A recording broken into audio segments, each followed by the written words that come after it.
So Anxious Alan, right? Anxious Alan is a beautiful man. He's a regular gay man, and I happen to think that all men are beautiful. He's doing his best as often as he can, but life feels like a constant struggle.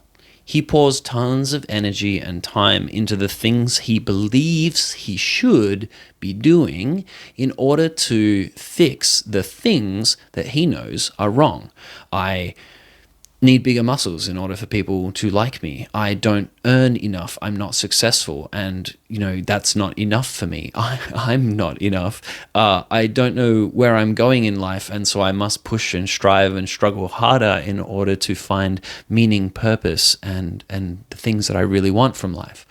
Now, unfortunately, Anxious Alan is almost always running low on personal time and energy and he's exhausted because he lives this way. He understands and doesn't have the space and time and presence to question his assumptions that something or he himself is wrong. Now, that is the thing, that is the key, that is the heart that I want to explore with you. Actually, one more thing first. Other people can smell and feel and receive his anxious behavior as well. So it makes them anxious in turn. And this downgrades the quality of your human relationships, and I don't want that for anybody. So I hope you will listen to this and explore it with me. It makes people worry because they get the sense that Alan thinks that something is wrong, that something is wrong. And so that makes them feel anxious as well. Now let's explore this idea that something is wrong, because I think the great truth, the great healing change here, the profound experience that can be had is that actually nothing's wrong. It's not wrong. It's just not as we would wish it to be in our infinite wisdom as individuals. So if you can present to me evidence that you are wrong, your body is wrong, your sexuality is wrong, something is truly wrong, I'm going to say, I see where you're coming from. I see how you don't like that thing, and you could call it a problem or a situation, like a really wonky nose, or say you're born with you were in a house fire. This is an extreme example, but your face is scarred and you're ugly as a result. Cool. What I would say is you're scarred. That's not wrong. You're not wrong for being scarred. It's just that you are scarred, and that is going to have several effects and consequences on your life, but you don't know what they will be. You don't know that they will all be negative. If you can read the future, come and show me. I want to see it. That is very interesting. However, what if it's not wrong? What if no given situation or thing is wrong? What if it is us, ourselves, and Anxious Alan that is saying, this thing is wrong and I know it? But actually, it's just a kind of way of thinking or believing or an assumption and an idea that you can buy into. You can be so bought into it, you've forgotten that you've been so bought into it for so long.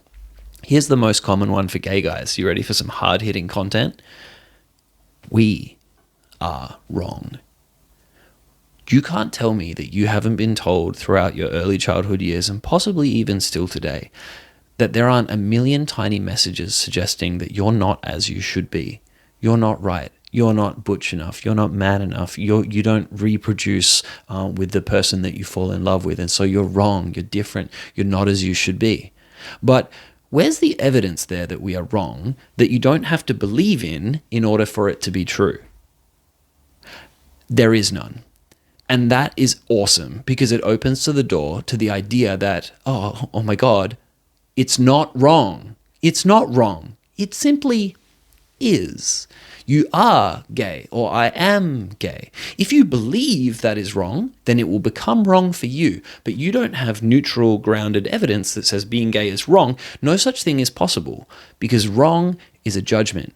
And holding on to this wrongness that I am not enough, I don't earn enough, my dick's not big enough, the gays aren't something enough, these kinds of judgments and assumptions and ultimately beliefs form our own view of the world.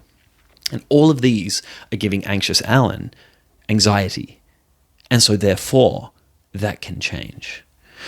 You notice all of these things, you get all these things. When you feel and you sense wrongness, your awareness is like, oh, that's wrong. Oh, that's bad. That's wrong. Just catch yourself and go, hang on a second. That Ed guy from Brown Bear Coaching suggested that maybe it's not wrong. Maybe it's simply not as I want it to be. Well, okay, you want more friends, you want lovers, you want people to like you want safety and protection, you want to laugh, share, play, sing, dance, compete, do all these human things that you really care about. Brilliant. I don't see the problem here. I don't see anything wrong with all of that. If a bunch of other people see that things are wrong and they're judging you and holding positions against you, let me tell you this, it says a lot more about them and their life experience that they would say that you are wrong, as opposed to you accepting for and within yourself, I may not be wrong, situations and conditions may not be as I wish for them to be.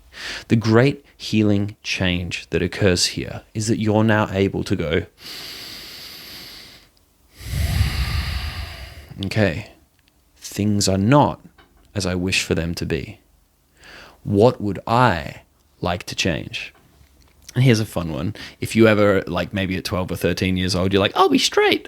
I'll be straight, daddy. I'll show you I'm so impressive. Yeah, cool. No, doesn't work. Cannot be done. We all know that. You can bash your head against that wall if you want to, but see how that's just a pattern running of something's wrong, I should change it? I don't think it's wrong. I think if you're gay and that doesn't change, that's your situation. Cool. Is it good or bad, right or wrong? All of these things are judgments and you can just leave them be.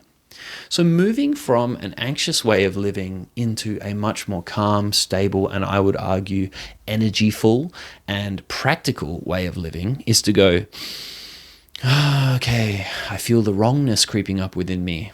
I'll see that. I'll hold it. Thank you for being here. Little messengers and warnings and mind trying to protect me. But I don't think I'm wrong. I don't think the world or people or what is going on in any given circumstances is wrong. Some things are as I wish them to be and some things are not. Given all of that is true to the best of my knowledge, what do I want to do with my time and my life? That's a brilliant question.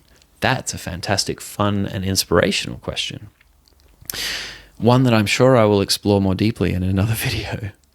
But I hope that you found this exploration of an anxious, judgmental, wrongness way of living causing us anxiety can change, can absolutely flip around. And you can find yourself living in a more secure, stable, peaceful, effective way. And then you're free to go and dance, play, sing, do, challenge, all the things you want to, and step into a life that is much more the way you want it to be. If I have inspired you and you like this content and you want to do some work with me as an online coach, please go to bookbrownbear.as.me. If you have a friend or a loved one that you think, wow, that person would really love to hear from Ed or see his content and possibly even work with him, please share this with them. Brown Bear Coaching can't happen without clients. And I can't get clients without fresh eyes and new men coming through the system, learning about me, exploring this, learning about themselves, exploring themselves, and making massive positive change in people's lives. So I hope you've enjoyed all of this. Please check out some more of my videos and some more of my content if you really like it. Like, share, subscribe, do all the things. Is that what I'm supposed to say? I really hope that you enjoyed this video. And if you want a free consult, I would love to meet you. Go to bookbrownbear.as.me today, and I'll see you there.